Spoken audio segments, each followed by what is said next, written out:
All right, aloha, mai kako. Mahalo for joining us today. My name is Lisa Ka'anoi, and I'm an engagement specialist for the Native Hawaiian Healthcare Scholarship Program at Papa'ola Lokahi. Um, I'll just go. Today we have a exciting panel. We have 3 MPH students from UH Manoa who actually coordinated and facilitated today's webinar, and they will be moderating today's guests. So just wanted to go through some housekeeping. So just to let you know, if this is the first time that you've joined one of our webinars, you will automatically be added to our email group for future webinars. And then also if it's, there's one of the webinars that you wanna see that you really wanna see, but you have a time conflict or schedule conflict, as long as you register, you will receive the recording afterwards. Especially those on the continent, I know there's a time zone difference. So just so you know that. And then also you can enter your questions, feedback, comments in either the chat feature or in the question and answer feature. And at the end of the webinar, there will be a survey that pops up that is an evaluation. And that is where we get all our topics for our webinar. So if you need to run this, today is an hour and a half. So if you have to leave early, my hopo, we will send out another email on Monday for you to complete the evaluation so that we can figure out what kind of topics we can cover next time. And then I think that's it. I'll go ahead and turn it over to ʻiwi. Hello, everybody. I'm ʻiwi. Thank you for joining us today. Oh, I'm all nervous. Before we begin, I just want to say thank you guys for agreeing to participate with us today. Kumuhina, Kealiʻi, Ulukoa, and Huihui. I just also would like to bring up that we are missing one of our participants, that is Kumu Doreen Bakleon. She wasn't able to come today for an emergency or family emergency, but we shall pull it for her and keep her in our hearts. To start us off, I would like to ask Kumu Kealiʻi, can you please pule for us? I'm sorry, I know we talked about it, or if any of the Kumu would like to pule for us today to start us off, I would love to ask you guys to do that, please, at this time. Sorry, Kumu Kealiʻi. I'm gonna do my one that I like. You know.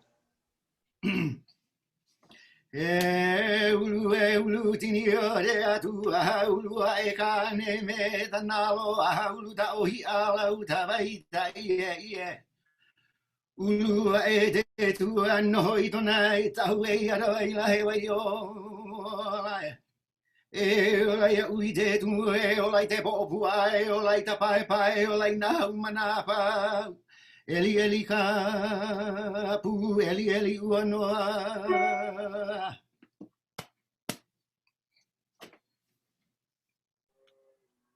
Mahalo nui loa for that. Mahalo. Now today we're just gonna go with the introductions to this talk story session. I would like to begin by introducing Dr. Huihui Kanahele Mossman. She's been an active member of her family's nonprofit, the Edith Kanakaʻole Foundation, since the inception in 1990, and a former student, presently a kumu of Halau o Kekui. As a member of the foundation, she plays a crucial role in unearthing and configuring ancestral texts for the purpose of current study and utilization. The Edith Kanakaʻole Foundation, EKF, is a Hawaiian cultural-based nonprofit 501c3 organization established in 1990 to maintain and perpetuate the teachings, beliefs, practices, philosophies, and traditions of our ancestors. EKF's mission is to elevate Hawaiian intelligence through cultural education founded on the teachings and traditional practices of Edith and Luka Kanakaʻole. The active researching members of the foundation draw upon ancestral academia and landscape dynamics for the purpose of precise implementation of land stewardship as well as cultural site restoration protocol and ritual. Mrs. Kanahele Mossman, sorry about that, is the third head in the Trivedum Papaku Makabalu, or the ancestral discipline of the natural world. Thank you again, Auntie Huihui, for joining us. Aloha kako. Aloha. Aloha. Kealiʻi, can you continue? I'll actually be going next to introduce the next person on our panel. We have Hula Ulukoa Duhaylonsod of Palau, Kealiʻi Kupono, o Kaua. He was born and raised in Honokai Hale, Pukaua, Honolulu, Oahu. His ohana belongs to Saint Rita Nanakuli. His mother's family is from Makaha and Kalihi. Father's family is from Kahuku and Damon Trek. He has a son named Ezra in Washington State. His umiki is from Kumuhula Al Makahinu Barkars. He is employed as a senior archaeologist and ethnohistorian, and he was a combat veteran twice in the Army. So thank you for your service, Kumu, and thank you for being here today on our panel. Aloha kaku. Aloha. Okay, so I guess I'm bringing up the rear with the last two people, so I will try my best to make it as good as I can. First, I'm gonna be introducing Hinaleimoana Wong-Kalu. She is a kupuaina of Liliha Pu'unui in the valley of Nu'uanu in Kona of Oahu. She is a dedicated voice advocating for Kanaka worldview and perspective on a range of kuleana that impact Kanaka in Hawaii. She continues to serve her people and community by being active in the areas of Olelo Hawaii and cultural advocacy, especially in her work working with Kanaka in the incarceration system, teaching and offering workshops within the community, and availing herself to a number of other issues such as Malama Iwi Kupuna and her leadership of the Oahu Island Burial Council. She has taught in the community for the last 30 years and is also an emerging filmmaker, of which her current project, Kapai Mahu, is up for this year's 2021 Oscar Award for Best Animated Short Film. She is also a recipient of the Ellison Onizuka Educator of the Year Award, and amongst President Barack Obama's recipients for the Makers of Change Presidential Award. She is active in both the Hawaiian and Tongan communities that reside in Hawaii, and is fluent in both Olelo Hawaii and Tongan, and a few other Polynesian languages. So I'd just like to thank Kumuhina for joining us today. Ai, mahalo. Aloha. Aloha ya kakua pau. Okay, and then the last speaker that we have, his name is Kumu Kealiʻi Reichel. He is Kumuhula for Halau Keala o Kamaile, which was the overall Merry Monarch winner in 2011. He is a recording artist with 37 Na Hoku Hano Hano awards spanning 6 albums over 25 years, and he also has 3 Grammy nominations. He is a Hawaiian Music Hall of Fame inductee as of 2010. He is currently the co-administrator of a $1.2 million federal grant from USDA and ANA through his Halal nonprofit. He is the former director of Punana Leo o Maui and Maui Historical Society. Again, I would like to thank Kumu Kealiʻi for joining us today. Aloha kako, mahalo no ke kono ana. Wonderful, wonderful. Thank you all for being here. So I just want to start off our webinar. I'm sorry if you hear any noises in the background. Somebody's cutting grass right now. Sorry about that. I'm not even joking. Somebody's cutting grass right now and it's bothering me. But I just want to start off our talk story session with addressing 2 of the major questions that we'll be hopefully going over today. With the first one is, how have you and or your halal, oh my goodness, these people, they got louder. Sorry. How have you and or your halal used hula as a means to protect or maintain health and well-being? That's the first question we would like to talk about today. The second one is, now that we've officially been in this COVID pandemic for about a year, what are some ways you and or your halau has been impacted, and how have you adapted to the situation? So those are the two biggest things that we want to talk about today, but I don't want that to limit to any of you. And because this is a talk story session, I deeply encourage each and every one of you to ask each other questions, engage, comment, and I would like to open the floor up to any one of you to start. If not, let me know and then I can pick somebody out. Okay. I'd like to volunteer, So, mahalo, because for me, I don't consider myself a kumu of a halau in the sense that many other halau exist. My teaching, when in mode of teacher role, is in the larger community. However, my grounding to hula understanding and hula philosophy or approach to the things that I do, it has helped to give me a method, a rhyme, and a reason. It has helped me to format how I engage. And the best example that I can pull is the most recent. Prior to COVID restrictions, my class called Ku'ukanaka in Halawa Correctional Facility and Oahu Community Correctional Center. I called it a cognitive skills class that was based on Kanaka cultural worldview. But that worldview was guided and shaped by hula understanding, and how I am impacted, by this last year is that I'm no longer allowed to teach, even if I wanted to teach, because in the incarceration system right now, my course is an elective and not one that is mandated of them, such as a GED. If they did not get a GED, then they go to school to get their GED certificate. And I think, though, that for me and for the attendees, the greatest impact has been that I don't get to connect in the way that I do, but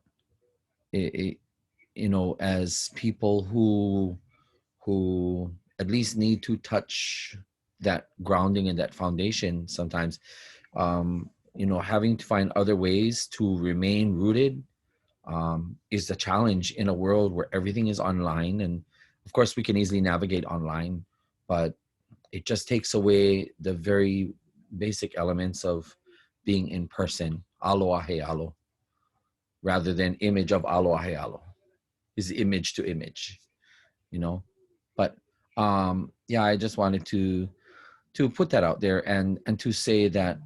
What was the second question? the second question was the first question, and that one was about like how you are in this case not your halau, but your people that you teach hula to, how they use hula as a means to help them protect themselves and help maintain their health and well-being. And so very briefly then to that is mahalo. I always pray.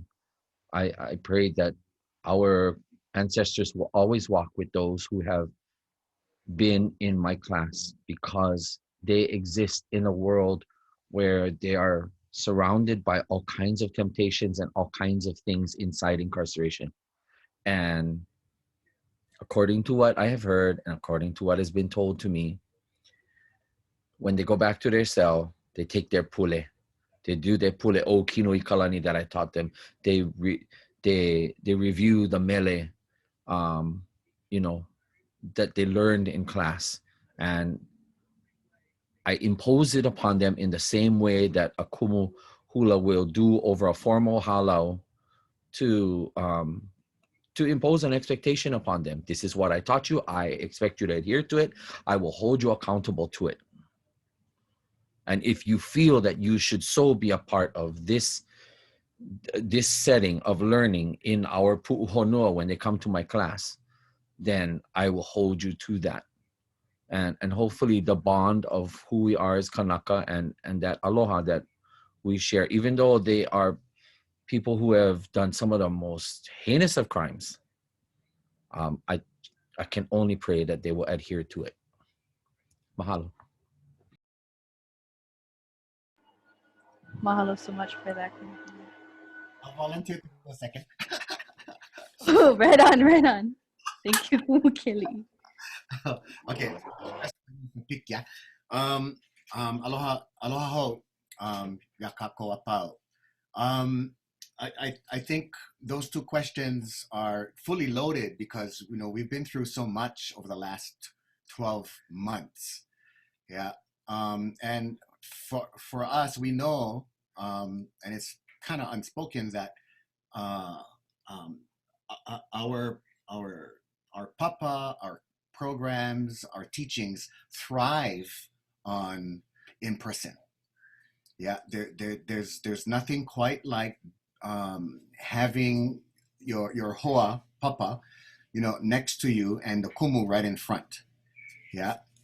With that said, you know, our halau pivoted really quickly to adjust. And part of that reason is because I've always been of the mindset that the kumu is responsible at every level for your students' welfare, whether that be like our cultural welfare or health welfare or spiritual welfare as best as we can. And so, you know, by the end of February, at the beginning of March, we had pivoted already. Part of that reason is because, you know, I'm going to be 60 pretty soon.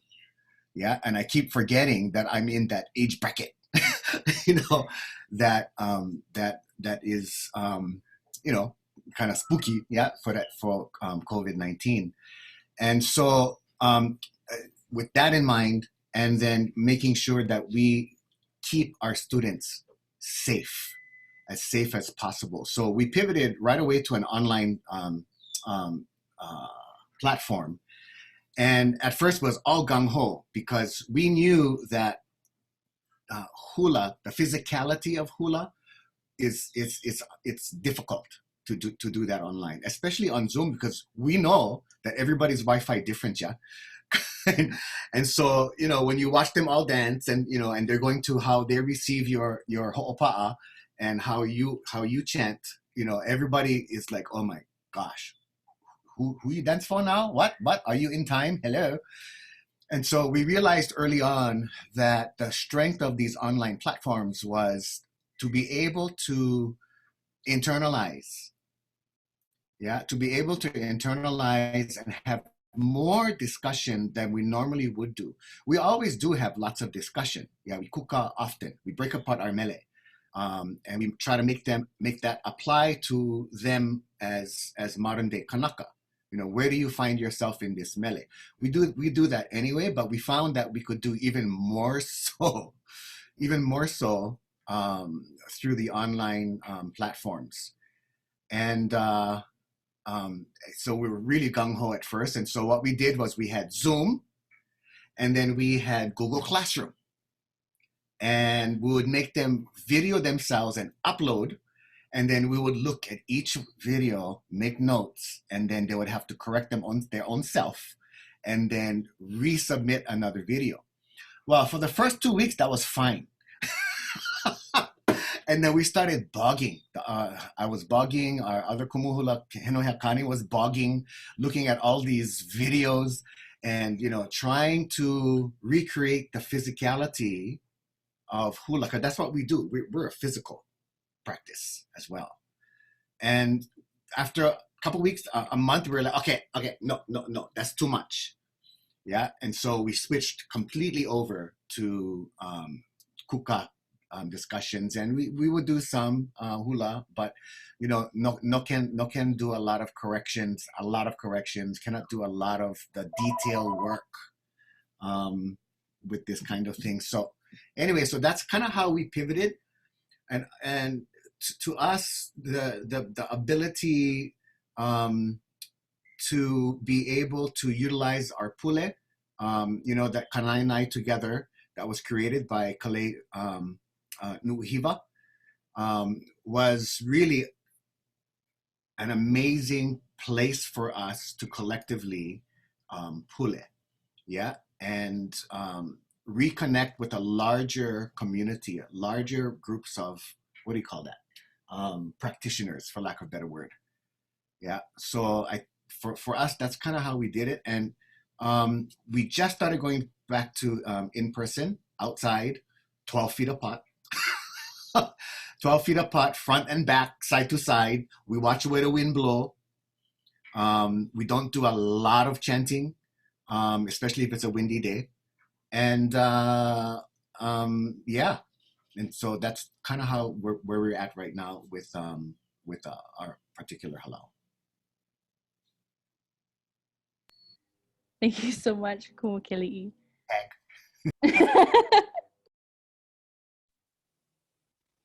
Aloha kako. I'll go next.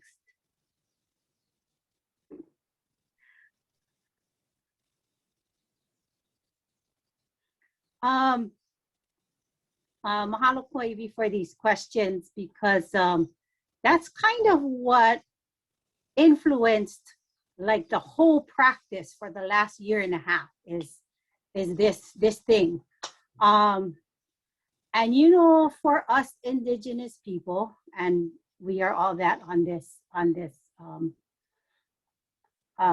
program right now, for us indigenous people, epidemics are inherently kind of scary. I mean, historically speaking, just say, like for all indigenous people, we're a little bit scared of epidemics. So, in our halau, Auntie is the oldest, and she is in that bracket. And so for us to be careful and be very aware of what was going on and how this epidemic was spreading was a real, that was the task for us for most of the year. And then my mother, who visits the halau often, is also, she says it herself, I'm old. And so, she's 83. And so we, it's another reason why we had to be very maka'ala at what we're doing and how we're doing it. So for the most part, just like how Kealiʻi was saying, it was, instead of hula the practicum, it was hula philosophy, kind of a turn in events. And so, which was great, because anytime we have that kind of medium, anytime we share like that, because if Auntie Noani, Kanaka Ole, who was our big honcho, head honcho kumu. I'm the second lieutenant kumu. Auntie is the big honcho kumu.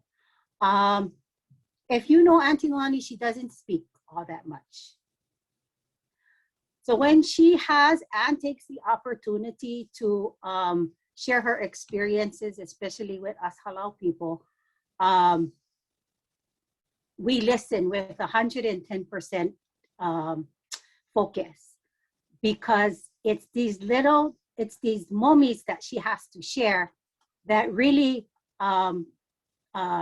kick up the level of hula intelligence that we all currently possess, and now it's at a higher level. So we're kind of thankful for that opportunity, for Auntie to have that platform, for her to share her experiences, for her to share the origin of the ceremonies. For example, there are so much of us that don't know the origin of ceremony that we do.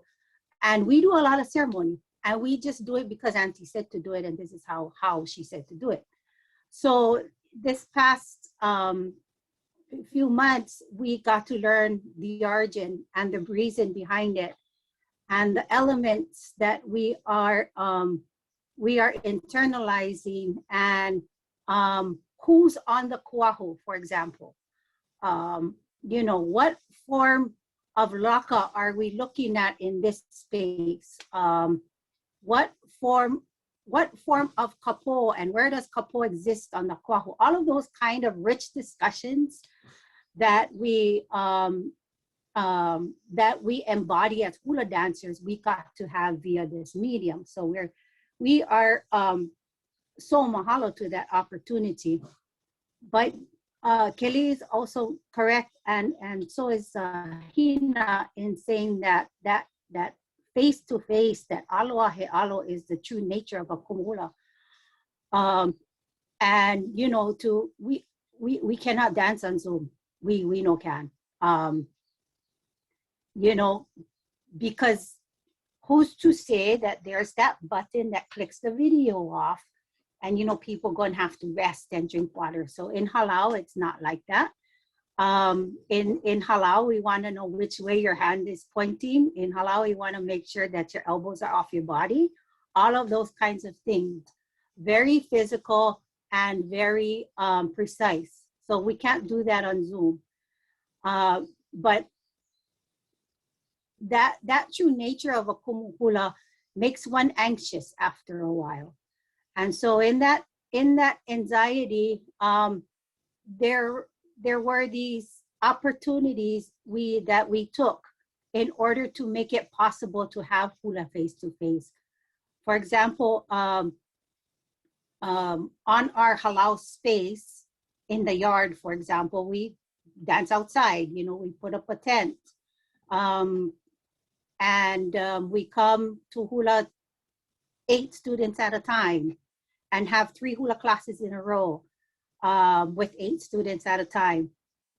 We just recently went back inside, and so we are able to you know, again, social distance, so we cannot do ka'i and things like that because we're distancing. But we took other opportunities, such as instead of doing big performances, we were asked to do filming sessions. And so in accepting small things like that and being able to get out like that, we take away the anxiety a little bit, because now we get to put on our a'ahu. And the opportunities that we get to put on our a'ahu are huge. Because we really become the kino lau that we're supposed to be as hula dancers. In terms of health and well-being, and generally in terms of health and well-being as hula dancers, we're healthy when our forests are healthy. And so in our halau, that's huge. That is the reason why we exist. As hula dancers, we exist because we replicate what's happening in the forest, what's happening in the ocean. And so it was coming back. Our forests were coming back. Our coral reefs are coming back. You know, the fish was getting plentiful along the reef. So it really brought back a sense of renewal. Even though this time really brought back a sense of renewal, even though we weren't physically dancing in the halau in front of a kumu hula. And you know, it's possible to see why we dance. And so the health and well-being of our kaiaulu, of our environment and our community, is the reason why we dance, and it's the reason why we exist in a halau that we do.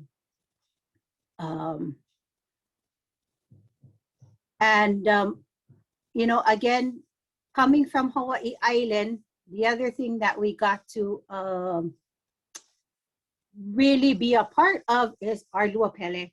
And the fact that it's just not going away anytime soon, and we mahalo that 100%, because we are lucky enough to you know, see the vog, feel the sulfur, and be able to be a part of that too, which all is integrated into the health and well-being of a dancer.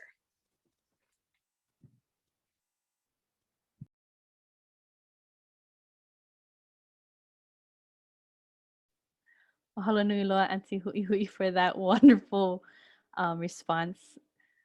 There's so much things that you guys are doing right now, and I like how you said about philosophies, hula philosophies. I kind of interested. Can you like share some of the some of your experiences when having some of those discussions, if you would like to? Sorry, I'm just throwing that out. You can let that simmer, and then we can come back to you if you like. But Yeah, I will think on that. okay, Come back all to right. you. I'll come back to you later and see. My goodness. Okay. Aloha kumu Ulukoa. Is it all right if I ask if you can share your manawa as well at this time? Aloha ʻŌiwi. Wow. It's to be following these great pillars of our community. I feel a little out of place, but thank you for inviting me to share what we've been doing on the Waianae Coast and in our Waianae mountains. COVID's been difficult, and as was shared earlier, we're responsible for our homana, and by extension,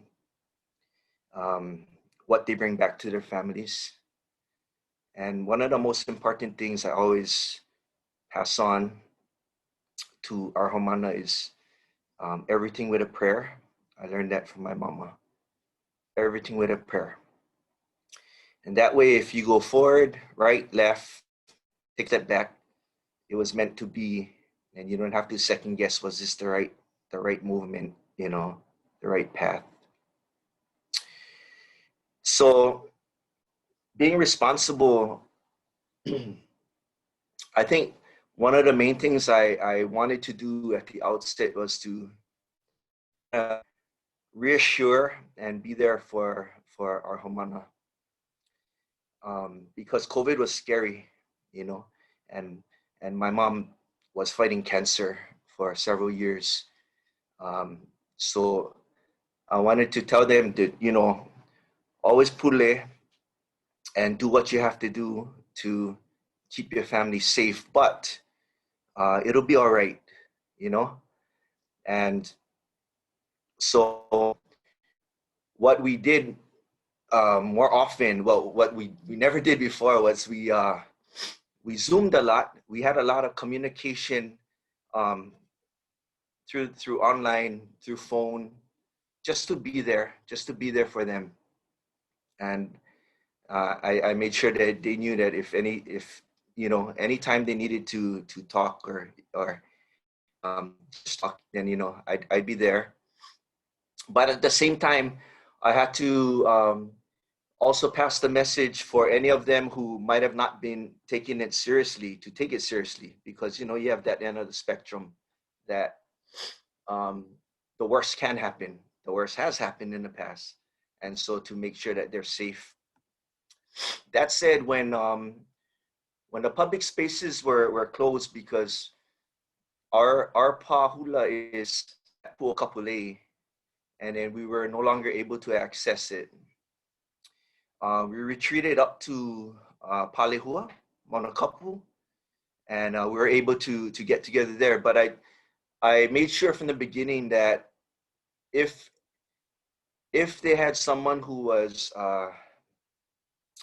not in the best of health at home, or someone who was elderly, then it's okay. Let's not meet, let's save your family.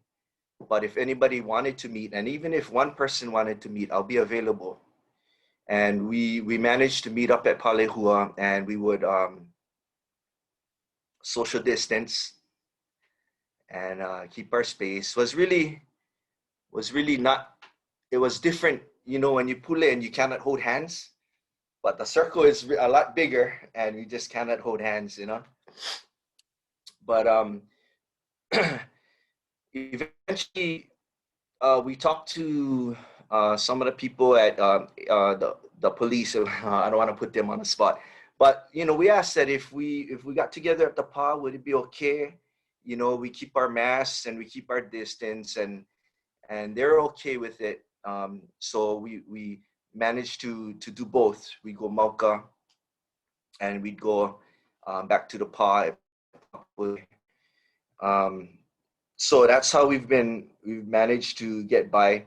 At the same time, I've been encouraging them to. We have our ko'a and some of our endangered plant sanctuaries, our little kipuka in what is now the second city of Kapolei, in Kalailoa, the industrial park, and I've been encouraging them, and we go out and we malama those places to just to keep in the practice of the thought of malama each other, malama our family, malama our home, and so yeah, that's how we've been able to go forward. Mahalo kia koa that everybody's been safe, and we're still going by this and keeping distance. Also at St. Rita, we have Father Alapaki Kim, who is in charge of Hawaiian ministry. So we've been supporting them. So I encourage whoever can make it there. We've been doing things there also. So yeah, we're just trying our best to go around and stay safe. But that's about it. Yeah, thank you. Mahalo. Thank you so much, Ulukoa. A lot of the things, a lot of the different things that you guys share with us, there's a lot of similarities, again, with that physical block of not being there, having that face-to-face time. It's definitely one of the biggest challenges I hear, but a lot of interesting things that a lot of you shared with us about the positives about this COVID time. Kealiʻi, is it okay if you can ask your questions? Yeah.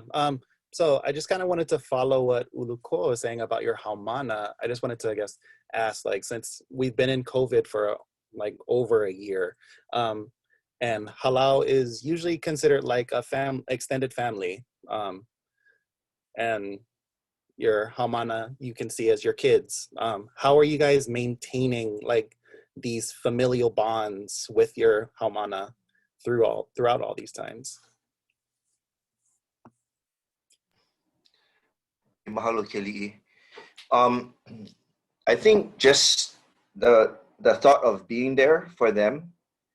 I mean, we've continued to meet, although we've social distanced, and then just knowing that, like, I really let them know I'm available 24/7, anytime, all the time.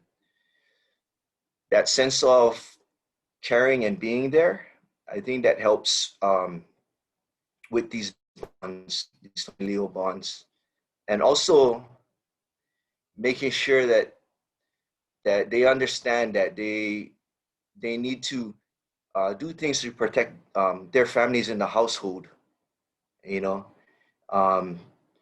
That even though we get together, if it endangers your family, someone in your household that's a little more susceptible, then that's more important to step back and we just communicate via this online thing. But yeah, I guess it's just continue keeping the message to be safe and to take care of their families first, their households first, and then knowing that our halau family is always here, and I'm always here for them. Yeah, I hope that answers the question.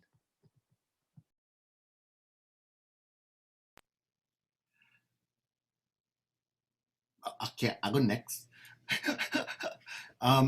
If it's the same question, unless you had a different one. No. I guess just how are you able to keep the relationships with your haumana?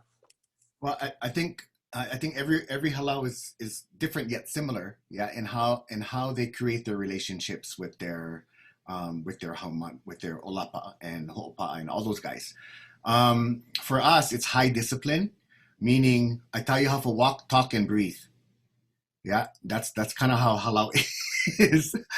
And so we all know that also being a kumuhula, you're not just the leader, you're not just the kumu of all the things that you are going to give to them by way of hula, chant, language, and all that.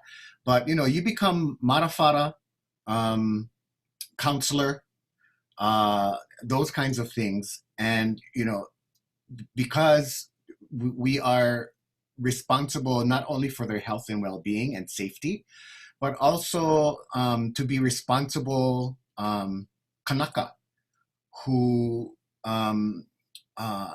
you know, with the advent of Facebook and IG and all that kind of stuff, you know, what we're finding is that these social platforms start to what's the word, eat away at our cultural overlay, our cultural practices, meaning how you talk to people, when you talk to people, how you act in the community, you know, those kinds of things. And so for us, you know, I've always been really hands-on. So for my students, if they're on Facebook or IG, they got to friend me.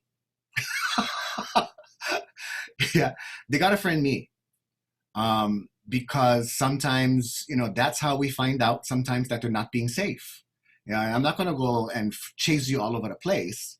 But if I get wind and stuff, then because you're my student and because you are in Halau and we care about you and we like make sure that when you come into Halau during these times that you have been safe. Yeah, you know, that kind of thing. So the other thing for us, you know, when this thing hit really hard, we were just coming off of my very last Kukahi concert. You know, that was the big bang blowout kind of thing. I'm not doing any more. This was a big one for us. And so leading up to that particular time, you know, everybody was together. We all went Huihui. We were all rehearsing for 5-6 months, really, really hard. And then this hit right after that, and it was just cut off. Yeah, it was just a cutoff. And everybody was missing everybody. Yeah, and so we built on that particular energy, especially during the course of the year.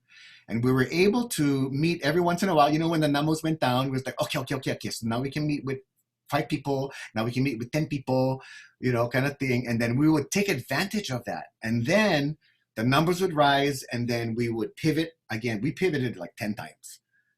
Yeah. And each time we got better at what we did. We became much more adept at being able to pivot, because, you know, that's us Kanaka. We resilient. Yeah, we make it work.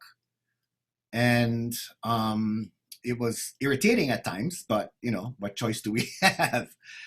The other thing about Zoom and stuff I had to personally get rid of baggage was, you know, when we're talking to our students, we expect certain kind of facial responses. And on Zoom, it's a little delayed. So you talk and you expect a kind, and then, you know, you see nothing. And I'm like, are you guys listening? You know, when you're in front of your students, there's instant gratification back and forth. Yeah. And with the Zoom, it was delayed. And it was, I just wanted to go, are you paying attention? You know, and then we would catch that. Anyway, it's just a kumuhula thing that, you know, anyway. So keeping those relationships on many different levels was a conscious effort, but it was also easy because, you know, we were already, you know, moving together as a group. The last thing I want to say about this is that we also, during COVID, this past September, we had an uniki. And, you know, that, talk about pivot, you know, that's a community thing. And we had to put things on Zoom, we had to put things on private Facebook, you know, those kinds of things, so that we could bring the community in and do that particular ceremony with the kuahu, you know, going up into Huihui, making sure that we stayed distanced, you know, all that kind of stuff. And because we were able to do that halfway through the year, that was another bonding experience for us, to elevate one in our halau into the ranks of kumuhula. And so that tied us over. Every time we would get, anxious, that tied us over and really strengthened the bonds within halau.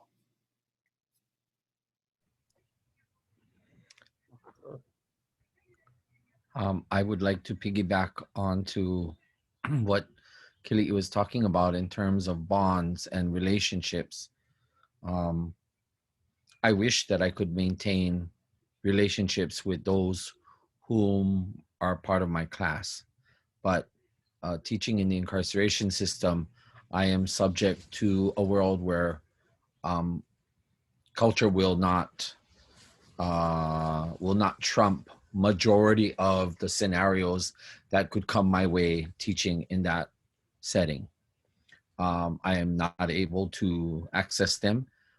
They, even if there was the capacity to do Zoom, there still needs to be the physical kumu present along with the adult corrections officers. And so, it really is a sobering thing.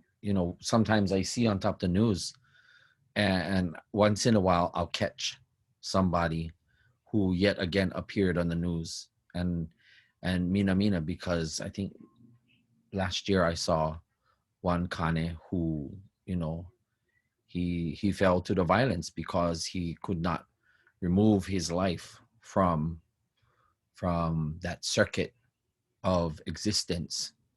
But that brings me to what I wanted to share, and that is that in the setting that I have taught in, and it involved minor things that are more hula-like in the physicality of it all, but philosophically, approaching learning in that setting,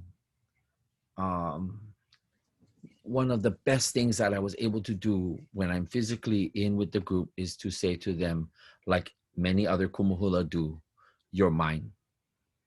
I claim you. And therefore I hold you to these values that have been taught in the class. I cannot account for what you have been taught or what you have learned outside, which obviously brought them to being incarcerated. But I said, I expect that you will remember these things that we have shared in class, and I will haunt you. I will haunt you to the core. When you feel that you're going to go back to your cell and you want to make yourself popular because you think that you can chant something or dance something, or that you can just call up this, some bit of Hawaiian knowledge because you came to class and learned it. And it's not just my class, it's another class too. It's Hawaiian religion class. And a lot of my guys, they'd like to, be the popular one because they can go, yeah, and do it. Their things that they learn over there. And I said, don't you dare ever try to sensationalize your existence in this place because you think that you're somebody because of that. I said, I don't care how many chants you can do. I don't care what dance you can do. I don't even care how much you can recite off. If you do not understand the mental space and place, you do not understand where you have to be inside as a Kanaka, don't you dare even associate yourself with my class, ever. Because that's not it. How dare you think that you're going to say, oh, I'm cool Kanaka, and you go out and pull your, whatever. This is a rated G, yeah? Rated G Zoom. Okay, keep it rated G. But don't ever, because I'll come up to you. And, if I catch you out there in the public and you inappropriate, you out of line, don't give me no flack. I'll come up to you and you're going to have it. Gun, knife, doesn't matter. I'm coming. And you should be afraid of me. But see, that comes from, the kind of hula training that's rather strict, and the kind of parenting, like you said, you got to be so many things. Yeah. My guys that have come to my class, oh my gosh, they unload and pour out all their things. But that's why I'll leave you with this thought, that in the environment that we're in, it doesn't matter what physical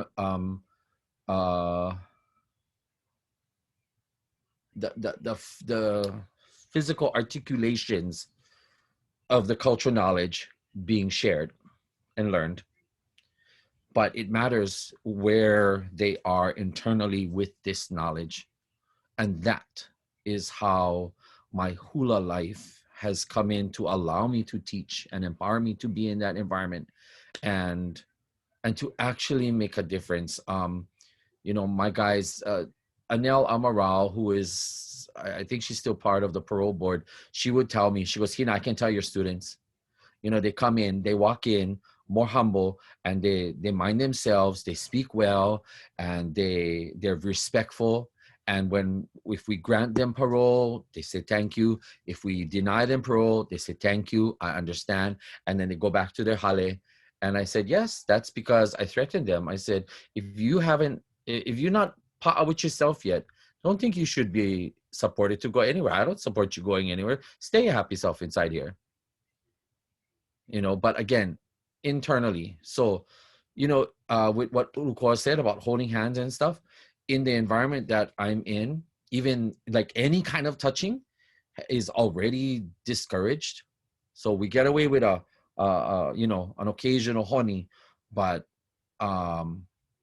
even more emphasis has to be placed on the spiritual, emotional connection and using it to uplift our time. Okay, mahalo. Mahalo, mahalo.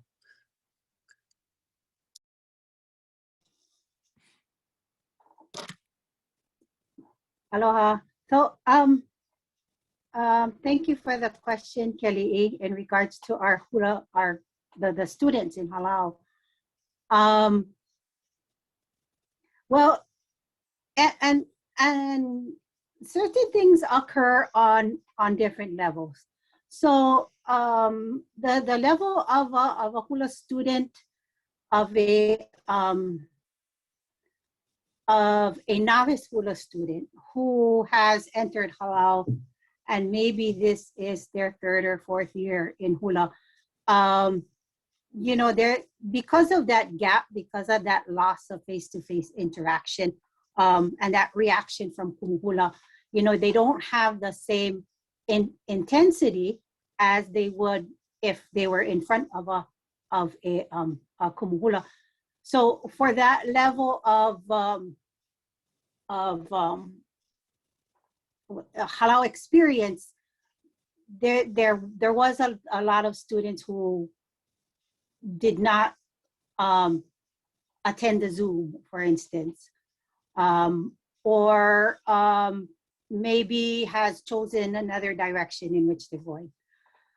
For our hula students who had a lot of years behind them in Halau, I don't think they know that there's other things in life. They have been with us in Halau, and Halau has, especially this time, especially Merry Monarch Week, we do not know what to do with ourselves. Literally speaking, like we're supposed to be making a'aho, we're supposed to be dyeing our stuff. Sunday, we're supposed to be at the stadium practicing from 8 to 2. Every Sunday for the last 20 years. And so for us to even know what Easter is, we're like, basket? How is that done? How do we do Easter baskets? We have no clue. So, it's we don't know what else to do with ourselves but to be part of Halau. And so, it's,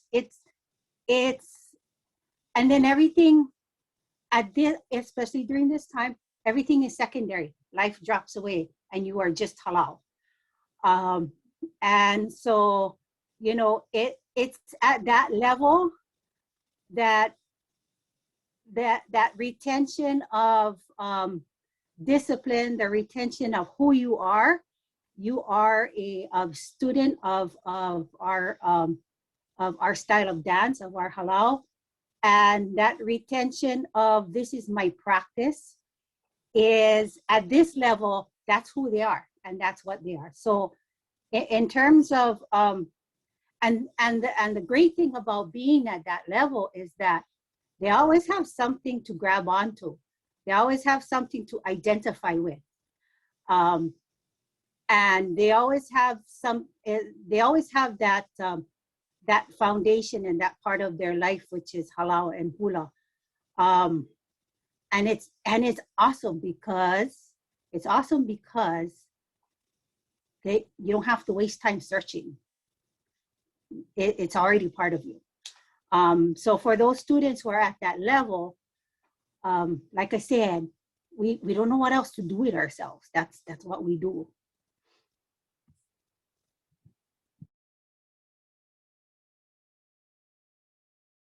I don't know about you guys, but I got scared when Kumuhina was like pointing her finger and going, "I will hunt you down."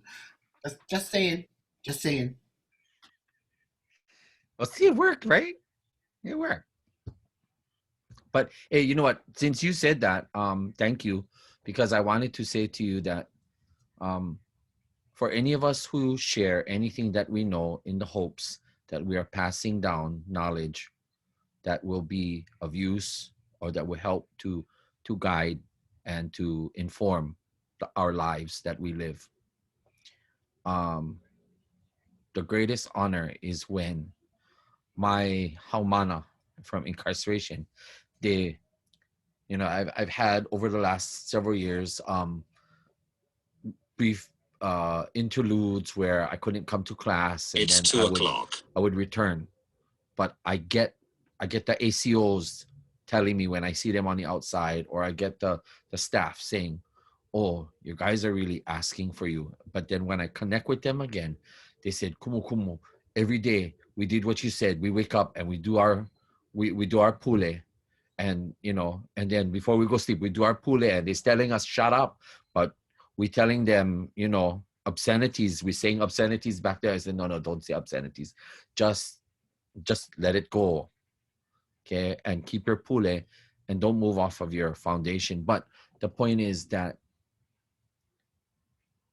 when we bring our culture and our Kanaka worldview to the people that want to be a part of this and connect to it, it has great impact for those whom will allow their spirit and their time to connect, you know, and that is well, I reflect that this time of COVID really challenges so many of us to be able to retain or to uphold our kuleana as somebody who's looked to as a kumu, you know. And I can't speak for anyone else, but I only think to myself, please during this time of COVID, for the people who have been a part of my class, please, I don't want to see any more guys fall down, you know, to the degree where I had to watch on the news that one of my former students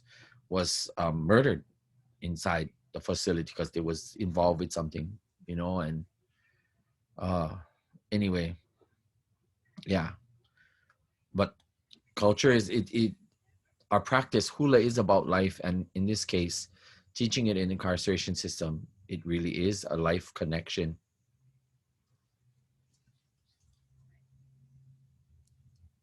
Mahalo. So I think Tan has one more question, and then we're going to go to Q&As. So if anybody has any questions for our Kumuhula, please just put it down in the Q&A.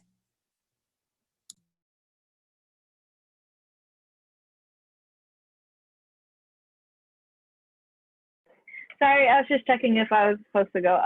So I was wondering if you kumuhulas have noticed any trends in membership or enrollment into your halaus? Like, have there been more members who have left because of their fear for COVID, or has there been more people trying to enroll because they want to get out of the house and whatnot? So I was just wondering, I was curious about that.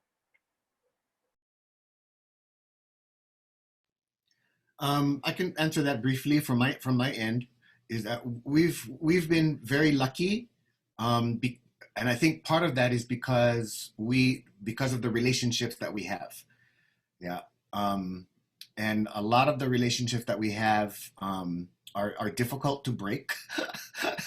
We kind of get rid of them, and they kind of get rid of me.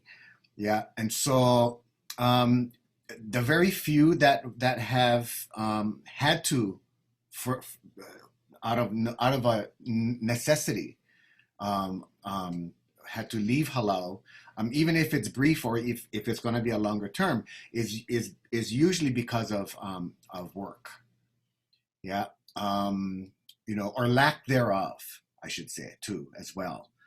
And so one of the things that we did, one of the first pivots that we did, besides going online, was we stopped charging for Hula, because we didn't know what kind of financial burden that would put on our students. And so we just started going back to minimal $5 a month kind, just so that it keeps all of that stuff in their head.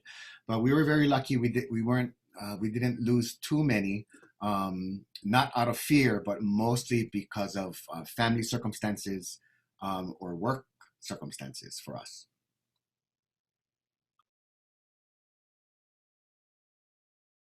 You let your homana Venmo you and PayPal you guys the $5. Yeah. We just started Venmo. We just started it. Yeah. So about 2 months ago. So we're like, okay, how you do this? How you do this? And so the great thing is that, us older dogs, and I'm not talking about you guys, but us older dogs, you can teach us new tricks. Yeah. With all of this technicalities and technical stuff. Yeah, and we go, oh wow, how come we never had this before? Especially Venmo, because you can see who went pay, you can see the kind, what, kind of thing. It was easier than going to collect from people, yeah, and stuff. So yeah.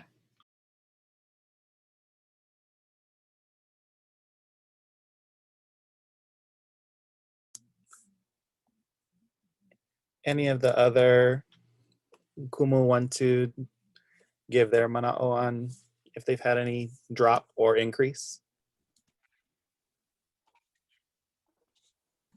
Absolutely no connect. It,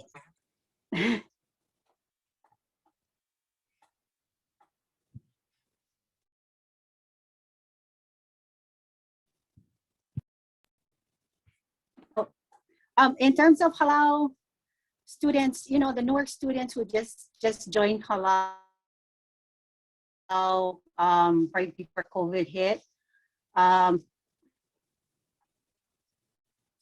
Right before COVID hit, they a lot of them didn't come back. I mean, they were new still, they didn't have that level of commitment yet. But however, like I was saying before, the students who are older halal students they don't know what to do with themselves besides being halal. So, they're still hanging around. As far as students who wanted to join Hula during COVID, I think it's something to do, or they always wanted to join halal, and this was a time of big change and making big ideas happen with individuals. We did have a halal. So yeah, so it was a very interesting time.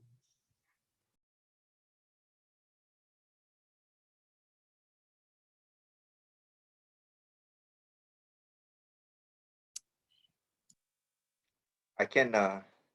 I can share a little that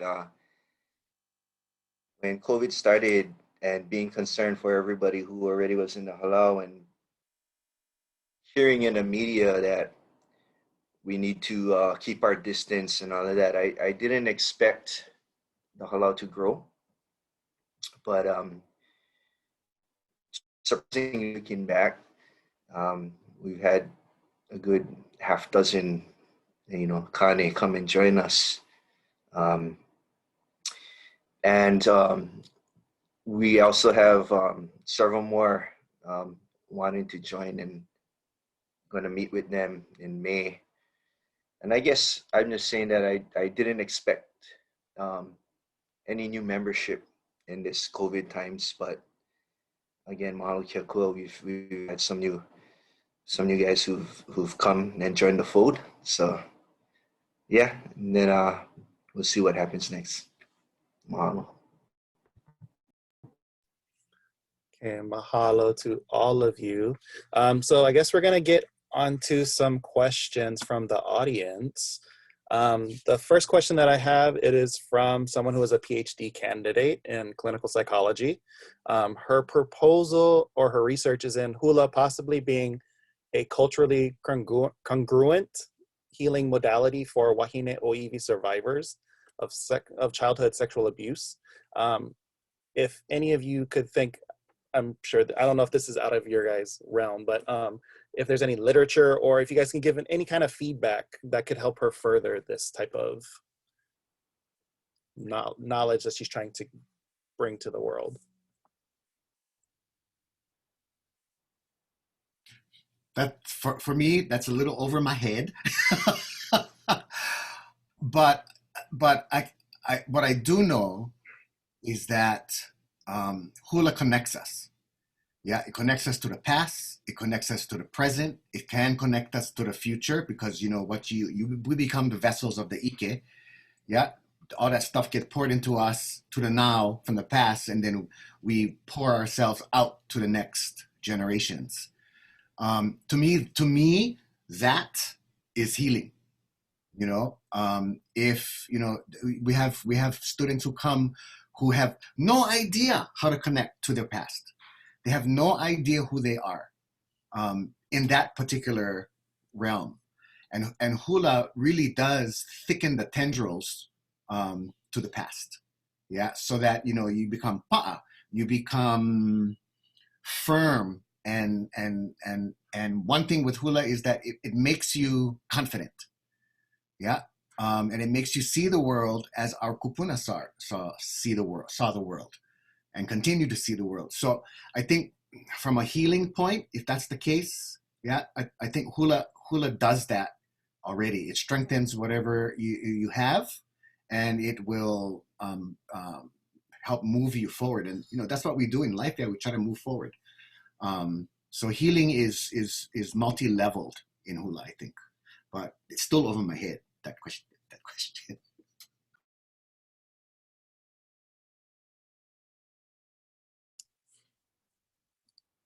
Okay, any other mana'o? If not, I can move on to the next question.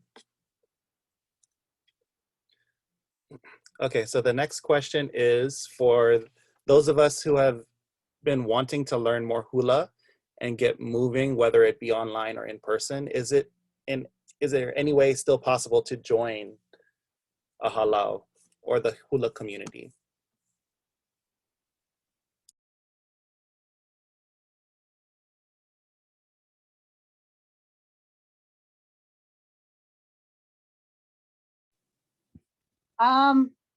Yeah, by all means, you know, there's a lot of halau.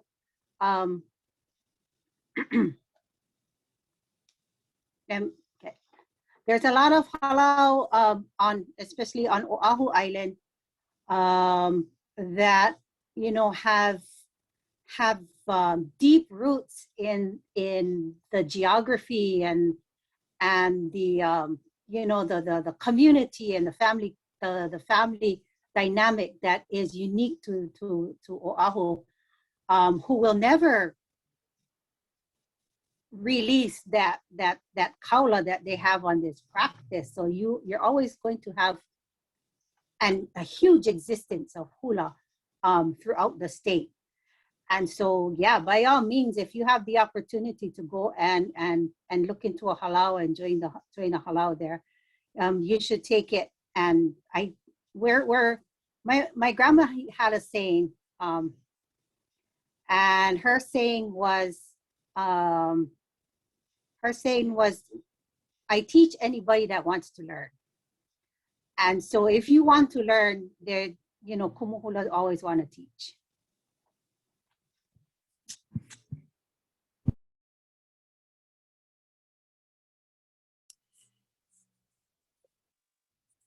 Okay, any other mana'o? If not, I can move on to the next question. So the next question is, how has COVID made your halau better? I know that's a very weird way of putting that question, because there are the negative drawbacks for COVID, but then I'm pretty sure there are positives. And then also there's a second part to that. How will this improve your hula la hui?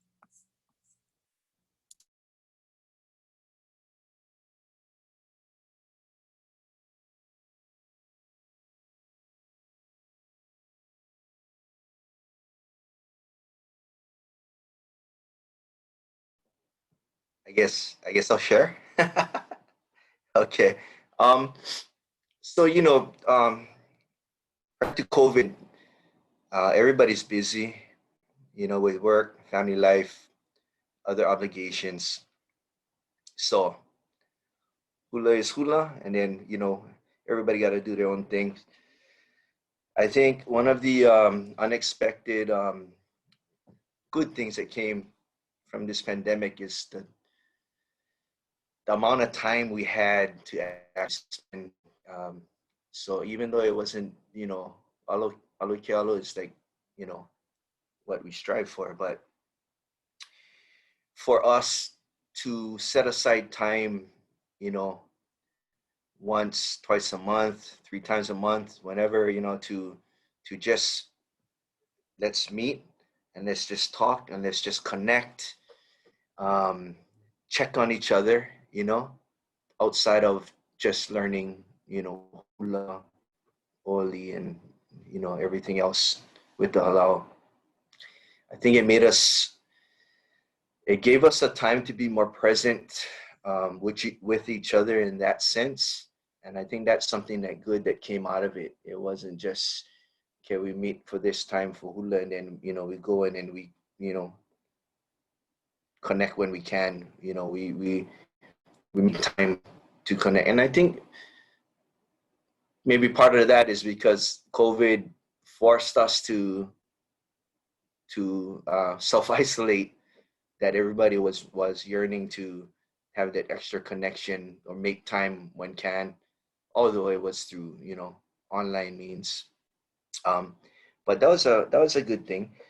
And I guess regarding your other question, anytime you can nurture your connections, your relationships, again, even though online, you're making your connections stronger, that helps, I guess in the long run, with the halau and with the greater community. So, but I'm looking forward to when this all goes down, when this goes away and we can just be together again. Yeah, that's all. Mahalo. I would like to throw a few cents in here. And this touches upon, let's see, the question talking about hula community or hula la hui. And also talking about leadership within our community of whether it be halau or just community of learning, period.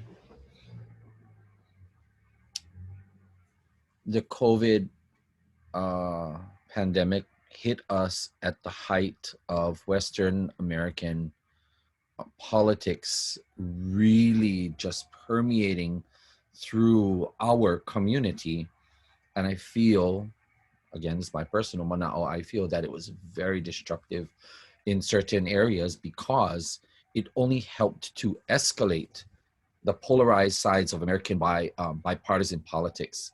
And even some of the people that I would expect in our own Kanaka community, I would have expected a bit different reaction, but I think that they were caught in the current of that tide or that flow, that stream.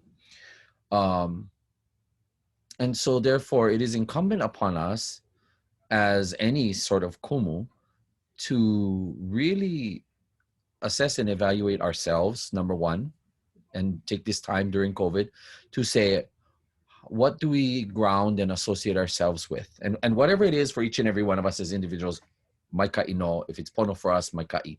However, as teachers whom associate our teachings with something culturally oriented, it does force us to address sometimes the discourse and the inequities as well. So one, most hula communities or hula circles that I know of are not democratic by nature.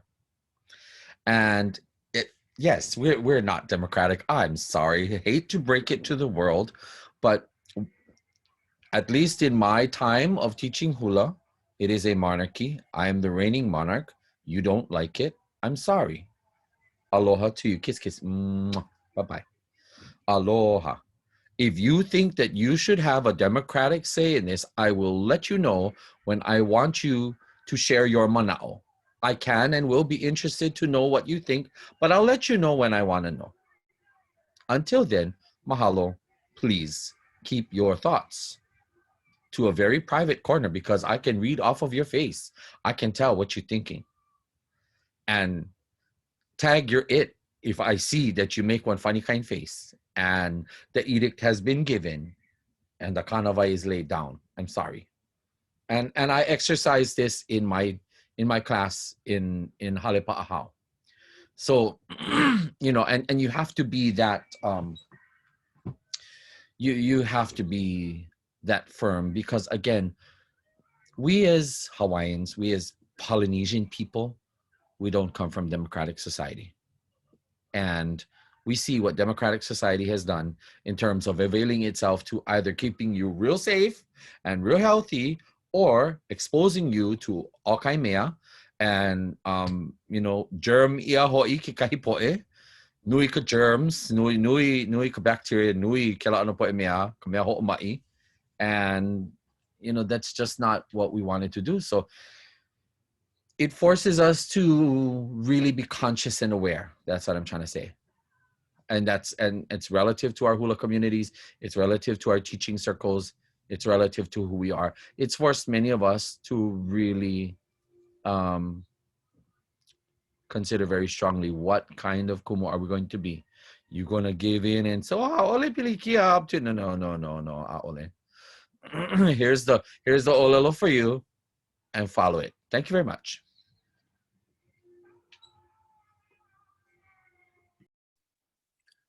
I got scared again.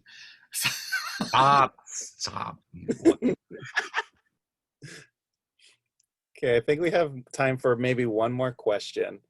So this last question is more dealing with the kumu. So like, how did you guys take care of yourself during the pandemic? And the loss of the personal face-to-face time with your haumana?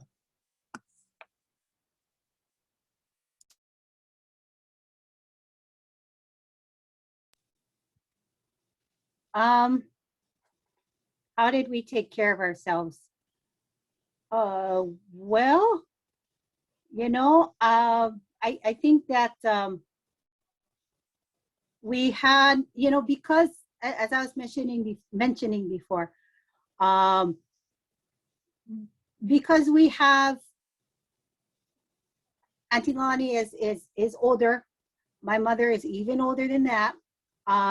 We were extremely conscious of what we were doing and how we were doing it and who we were meeting with, so on and so forth in the community.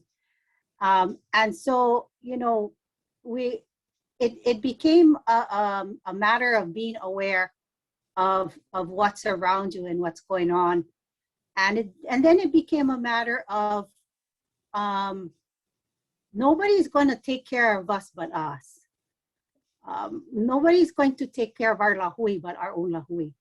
And so, it in regards to prevention, we we planted gardens. A whole bunch of gardens started to pop up. My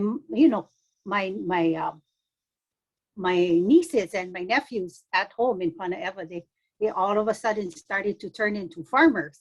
Yeah, I know. And so, it's a whole bunch of mala'ai and aipono and making sure that grandma ate what she's supposed to eat, making sure that she's healthy enough to be in and about this community sooner or later. And the same thing that goes for Auntie. So, but you know, the fact that we started to be very aware of what we're supposed to be doing anyway, even if it's not COVID, that really came into focus. And you know, just to kind of jump on what Kumuhina was saying about Halau not being democratic. Yeah. But we, you know, the other thing about being Kumuhula is that what Kealiʻi and what Hina was saying, and what Ulukoa was saying is that the buck stops here at the Kumuhula spot. That's where it stops. And we are responsible for the physical and the spiritual well-being of all of the members in Halau. And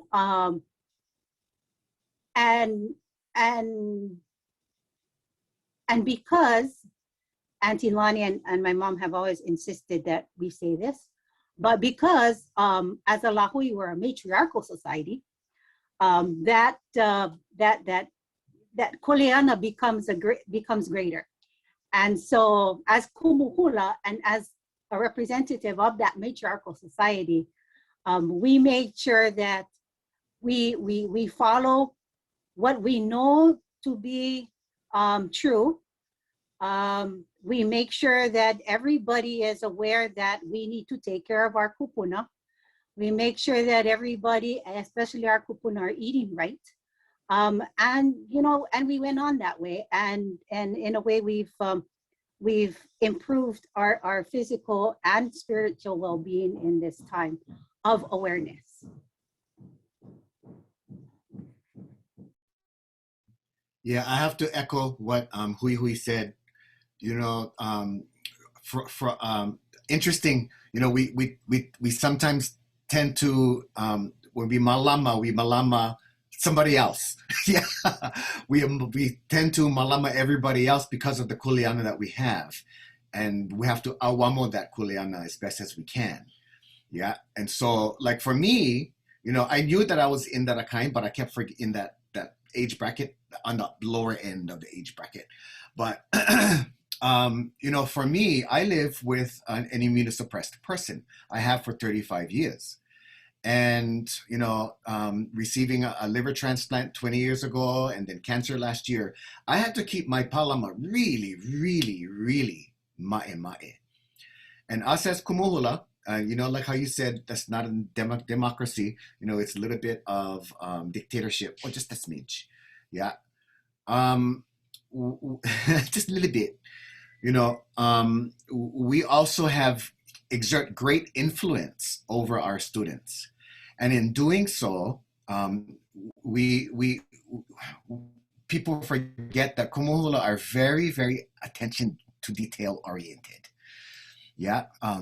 At many, many different levels. We makavalu everything. Yeah, even not even stuff from the chant. Sometimes we makavalu stuff into our regular life. We watch on TV program and we're makavaluing it, you know, kind of thing. And that carries through into our haumana because we affect them so much. And so, you know, you're right. We get to tell them, you know, you can do this, you can do this, you can do that, you can do this. This will keep you safe, and so forth and so on. And so keeping ourselves safe at the same time was important because, you know, we have to.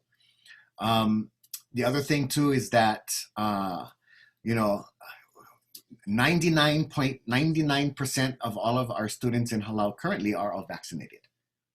Yeah, and that has helped us become a little bit more not relaxed. I don't want to say that, but a little bit more confident in our ability to meet in person.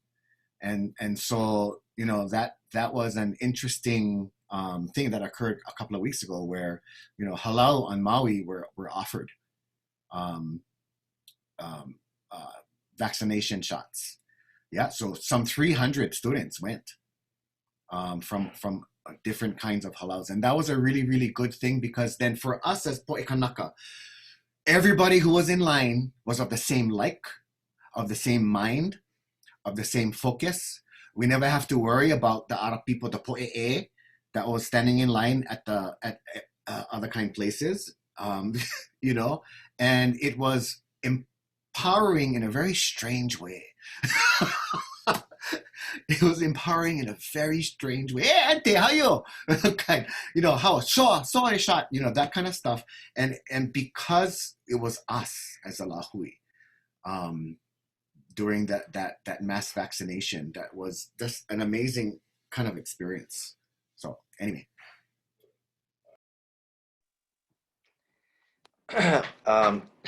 Aloha, if I can piggyback off of Huihui and talking about matriarchal. You know, my mom requested that this is totally new, that we Zoom once a week, and she would lead us in family prayer. Then after that, we just share, everybody would share. So we had the immediate family, Japan, Las Vegas, Michigan, Florida, Washington State, and after our family prayer, we'd do charades. Somebody would always come up. Usually, one of my nieces would come up with a game, and during the week, she said, "Okay, this is the game, Wheel of Fortune or whatever." There's all these games online that I never knew existed, but that we made it possible to do it on Zoom. But that catching up, I think, I know that I found my strength in that. And I looked forward to connecting, spending that family time. And that gave me strength for the following week. And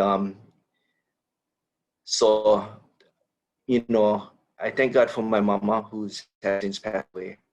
I love her very much. But besides finding strength in my family, and you know, not often do people ask, "Kumu, how are you doing?" It's always the other way around, taking care of everybody else. But outside of finding my healing and my strength in that foundation during this COVID time, where I grew up, where Ko'olina is now, and I remember the natural lagoons, how the natural lagoons used to be. And so when the tourism numbers disappeared and nobody could drive to the beach, it was all about, you can go to the beach if you can walk to the beach. And so I would walk, do the old trails, what exists of the old trails, and go down to the shoreline and to swim at Kahe. And I'm the only one at Kahe. I was like, this hasn't happened since I was a little kid. To feel, to really be at one with the ocean and nobody else around, to have time to look at the reef and see all the sea life just in the little reef that you would normally not see. But I haven't done that in such a long time. Back when I could run on the reef, like literally run on the reef. Now I have too much weight. I cannot even step on the reef. I gotta step on the puka in between. Too much weight. But anyways, that was another thing that uplifted my own spirit, is to be at one in my backyard, you know, that I hadn't been able to experience in that way in such a long time. So I guess, you know, there's, you know, not to, you know, say the same, but, you know, the silver lining was, I guess, two of those things that helped me through this COVID time as you know, as me. Yeah, thank you for asking. Aloha. And let me also echo Kealiʻi. Kumuhina, yeah, I got scared too. You know I love you, but you know I love you plenty. You know that. Okay.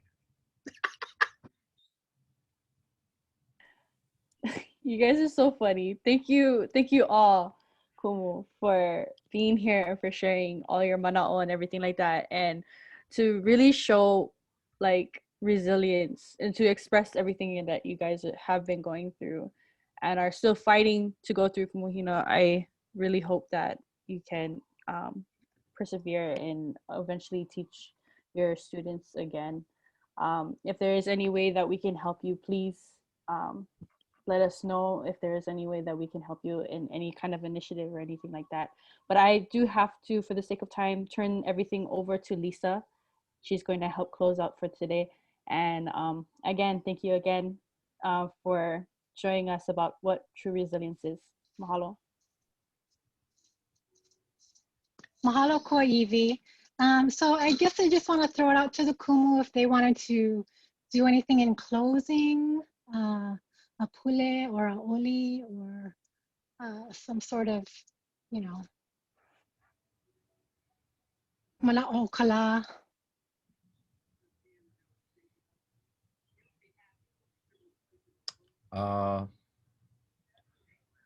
Wahi mana'o keia, ko kākou leo mahalo anui, ko kākou launa ana I keia la. Mahalo no ka leo kono mai a mākou e kipa a e launa no hoi, a e ka ana aku I nā mana'o like ole o keia noho ana. Mana'o lana keia, e ola pono ana hoi, ko kākou kaiaulu, ka lahui kanaka, ka poe a pauloa e noho mai nei ka pai aina aloha, a e holo mua ana hoi kākou. Hoi na ano poe mela poe le launa o lilika o le apau. Hoi, ola ya kākou. And with that, ke la wale no, leo aloha. It's so nice to see familiar faces, and mahalo for asking me to be our participant today. Mahalo. Mahalo nui loa to Nakumu Apau, and also especially to our Kealiʻi Nixon, Koa Iwi Makua, and Britannica Sene for being able to have these guests on for our webinar today. You did a great job, and so mahalo for that. And just to let everyone know that for those that are new to our webinars, we have them twice a month, the second and fourth Fridays. And they're all over, the topics are all over the place, but they're usually surrounding health. So we feature Native Hawaiian professionals from across all the islands and also on the continent as well. So our next webinar is going to be on April 23rd. It's going to be with Auntie Ka'ala Pang and Auntie Dolly Crawford. And they're going to talk about the Hawaiian civic clubs on the continent and how they've had to kind of manage through these times also. So mahalo nui loa, and we'll keep in touch, and malama pono. Ahui ho. Aloha, aloha, aloha. So then if, Aloha kākou. Bye-bye. Aloha no. ahui ho. Aloha. Aloha.